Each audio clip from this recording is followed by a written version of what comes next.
dear student, you are most welcome to my class. Myself, Dr. Apil Sir. My dear student, আজি মই আৰু এটা নতুন topic লৈ আহিছো।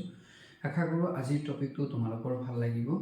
সো যদি ভিডিওবোৰ ভাল পাইছা তেনেহলে কাইন্ডলি আমাৰ ইউটিউব চেনেল আৰু ফেসবুক পেজটো তোমালোকে ফলো কৰি ৰাখিবা। ওকে, তেনেহলে আজিৰ টপিকটো আমি স্টাৰ্ট কৰো। ওকে, যাক আমি কি বুলি কওঁ জানা, স্কয়ার ম্যাট্রিক্স বা বর্গ ম্যাট্রিক্স। এতে স্কয়ার ম্যাট্রিক্স কি? স্কয়ার ম্যাট্রিক্স হল এনেকুৱা এটা ম্যাট্ৰিক্স যি ম্যাট্ৰিক্সত নাম্বাৰ অফ ৰস আৰু নাম্বাৰ অফ কলমস কি থাকে, সেম থাকে। সৰি, নাম্বাৰ অফ ৰস আৰু নাম্বার অফ কলমস যদি সেম থাকে তেনেহলে তাক আমি কি বুলি কওঁ, স্কয়ার ম্যাট্রিক্স বুলি কওঁ। ঠিক আছে, মন কৰিবা।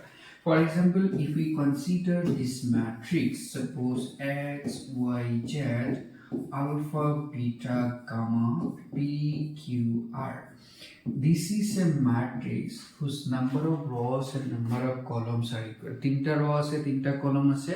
So this is a square matrix. Kothata monot thakibone je jodi eta molokakor rows aru columns or সংখ্যা same থাকে, then the matrix is called square matrix. Formal definition to কেনেকৈ দেখা যে সমান সংখ্যক শাৰী আৰু স্তম্ভ বিশিষ্ট মৌলিকক বহু মৌলিকক বুলি কয়। বা ইংলিশত তুমি এনেকৈ লিখিব পাৰা, a square matrix is a matrix in which number of rows and number of columns are equal. Right? This matrix is called a square matrix. মন কৰিবা। মনত থাকি স্টুডেন্ট, আজিৰ কাৰণে এইখিনি। হোপ তোমালোকে আজি ক্লাছটো বহুত ভাল পাইছা। যদি ভাল পাইছা তেনেহলে কাইন্ডলি আমাৰ ইউটিউব চেনেল আৰু ফেসবুক পেজটো ফলো কৰি ৰাখিবা।